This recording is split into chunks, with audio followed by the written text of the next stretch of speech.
guys, welcome to my channel. இன்னைக்கு வீண் செலவை எப்படி குறைக்கலாம் அப்படின்னா இந்த வீடியோவில் பார்க்க போகிறோம். எவ்வளோ தான் நம்ம சிக்கனம் பண்ணாலும் பார்த்து செலவு பண்ணாலும் சில நேரம் மறந்து நிறையா திங்ஸ் டம்ப் பண்ணிவிடுவோம். அவங்களுக்கு இந்த வீடியோ ஒரு ரீகால் மாதிரி இருக்கும்னு நம்புகிறேன். வாங்க வீடியோக்குள்ளே போகலாம். தேவையான செலவு அப்படின்னா நம்ம அன்றாட தேவைகளுக்காக வாங்குறது, சாப்பாடு, க்ரோசரிஸ், வெஜிடபிள்ஸ் இந்த மாதிரிலாம் வாங்குகிறோம். இதில் வந்து நம்ம கண்டிப்பாக வாங்கி தான் ஆகணும். அதில் எதுவும் காம்ப்ரமைஸ் பண்ண முடியாது. மற்ற பொருள் பார்த்தோன்னா நம்ம ரொம்ப நாளாக ஆசைப்படும் ஒரு விஷயம், இது வாங்கினா நல்லா இருக்கும் அப்படின்னு தோணும். இல்லைனா இதை வாங்கணுன்னா நம்மளோட வீட்டு வேலைகள் வந்து எளிதாக இருக்கும் அப்படின்னு தோணலாம். அந்த மாதிரி திங்ஸும் வந்துட்டு நம்ம வாங்கலாம். அதுக்காக வந்துட்டு நம்ம கில்ட்டி ஆகணும், நிறையா செலவு பண்ணுறோன்னு கில்ட்டி ஆக வேண்டிய எந்த அவசியமும் இல்லை. மற்ற பொருட்கள் நம்ம வந்துட்டு வாங்கி ரொம்ப நாளாக டம்ப் பண்ணி வச்சுருப்போம் இல்லையா, அது எதுக்கு வாங்கணுன்னே தெரியாமல் இருக்கும்.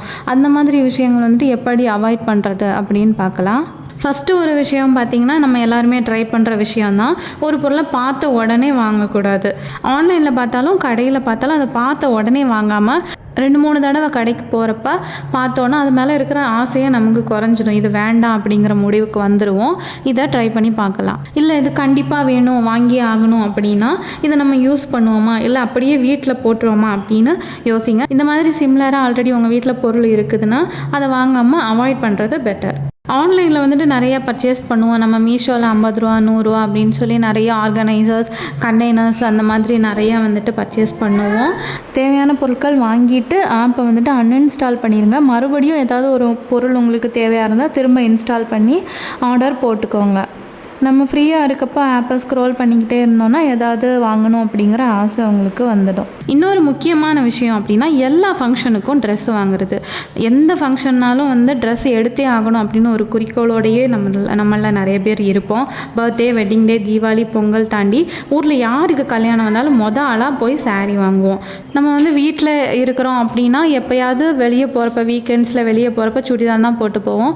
ஃபங்க்ஷனுக்கு மட்டும்தான் சாரீ கட்டுற மாதிரி இருக்கும். சில பேர் பார்த்திங்கன்னா மற்ற நாள் எதுவுமே துணி எடுக்க மாட்டாங்க, நல்ல நாளுக்கு மட்டும்தான் துணி எடுப்பாங்க. தீபாவளி, பொங்கல் இந்த மாதிரி தான் எடுப்பாங்க. ஸோ அவங்களுக்கு வந்துட்டு பிரச்சனை இல்லை, ஓகே எடுத்துக்கலாம். மற்ற வந்துட்டு நிறைய பேர் வந்துட்டு நம்ம என்ன பண்ணுவோம் அப்படின்னா, சும்மா ஷாப்பிங் போனாலும் ட்ரெஸ் எடுப்போம், தீபாவளி பொங்கல் வந்தாலும் ட்ரெஸ் எடுப்போம், கல்யாணம்னாலும் ட்ரெஸ் எடுப்போம். ஸோ இது என்ன கேட்டால் வந்துட்டு வீண் செலவு தான். ஏன்னா வந்துட்டு நம்ம ஒன் டைம் வாங்கிட்டு கொஞ்ச நாள் ஆச்சுன்னா அது வந்துட்டு அவுட் ஆஃப் ஃபேஷன் ஆகிடுது. இல்லை இதை நிறையா கட்டிட்டோம் அப்படின்ட்டு அப்படியே ஒதுக்கி வச்சுருவோம். ஸோ இந்த மாதிரி எல்லா இதுக்குமே சாக்கு சொல்லி துணி எடுக்காமல் இதை வந்து நம்ம கம்மி பண்ண ட்ரை பண்ணலாம். நீ 8 வருஷம் முன்னாடி கட்டிட்டு வந்த சாரியை எதுக்கு இப்போ திரும்ப கட்டுற அப்படின்னு யாரும் நம்மளை நிப்பாட்டி கேள்வி கேட்க போகிறதில்ல. இப்போ நிறைய பேர் வந்துட்டு பழைய சாரியை ரீக்ரியேட் பண்ணி போடுறாங்க. ஸோ அது மாதிரி நம்மளும் ட்ரை பண்ணி பார்க்கலாம். அப்புறம் வந்துட்டு சூப்பர் மார்க்கெட் போனோம் அப்படின்னா க்ரோசரிஸ் வந்துட்டு நிறையா வாங்குறது, 2 கிலோ 3 கிலோ அந்த மாதிரிலாம் மொத்தமாக வாங்காமல் கொஞ்சம் கொஞ்சமாக வாங்க ட்ரை பண்ணலாம். அது ரொம்ப நாள் இருந்துச்சுன்னா நம்ம யூஸ் பண்ண மாட்டோம், அதுவும் வேஸ்ட் ஆகிறதுக்கு சான்ஸ் இருக்குது. ஸோ இந்த மாதிரி வேஸ்ட் பண்ணாமல் கம்மியாக வாங்கிக்கலாம். அப்புறம் வந்து பிளாஸ்டிக்கில் ஏதோ ஒரு பொருள் டெக்கரேஷனாக இருந்தாலும் ஏதோ ஒன்று வந்துட்டு ரொம்ப அதிகமாக வாங்கி டம்ப் பண்ணுறது. நமக்கு தேவையானதாக இருந்தால் மட்டும் வாங்கலாம்.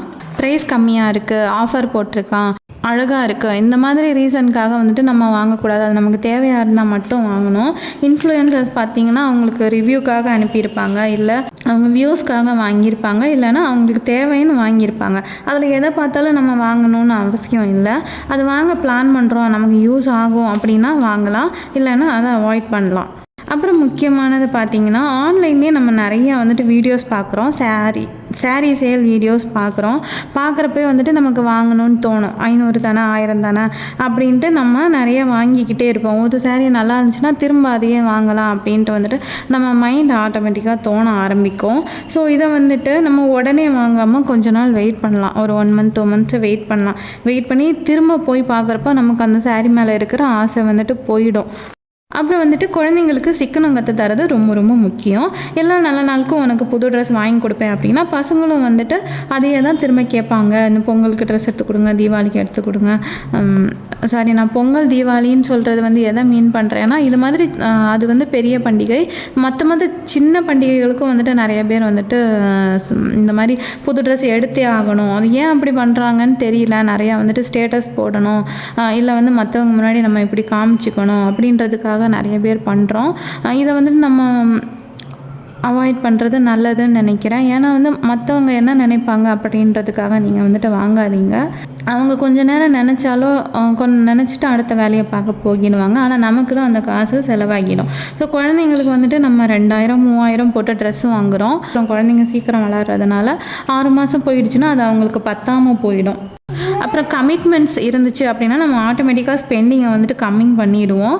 ஸோ ஏதாவது கமிட்மெண்ட் வந்து ட்ரை பண்ணலாம். லேண்டு இல்லை கோல்டில் வந்துட்டு இன்வெஸ்ட் பண்ணோம் அப்படின்னா நமக்கு கமிட்மெண்ட் இருந்துக்கிட்டே இருக்கும். நிறையா ஸ்பெண்ட் பண்ணுறதுக்கு காசு இருக்காது. அப்புறம் மற்றவங்கள பார்த்து இந்த சேரீ இல்லை இந்த ஜுவல் தான் இப்போ ட்ரெண்டிங்கில் இருக்குது, இதை வாங்கியே ஆகணும் அப்படின்னு ஒரு முடிவோடு இருப்போம்.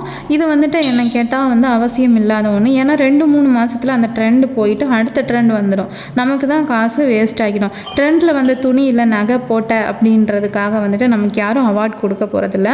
இந்த மனநிலையை விட்டு வெளியே வந்துட்டோன்னா இந்த ஸ்பெண்டிங்கையும் வந்துட்டு நம்ம குறைச்சிடலாம். அவ்வளோதான் ஃப்ரெண்ட்ஸ். இந்த டிப்ஸ்லாம் வந்துட்டு உங்களுக்கு யூஸ்ஃபுல்லாக இருக்கும்னு நம்புகிறேன். நீங்களும் வந்து இதை ட்ரை பண்ணி பாருங்கள். இந்த வீடியோ உங்களுக்கு பிடிச்சிருக்கும்னு நினைக்கிறேன்.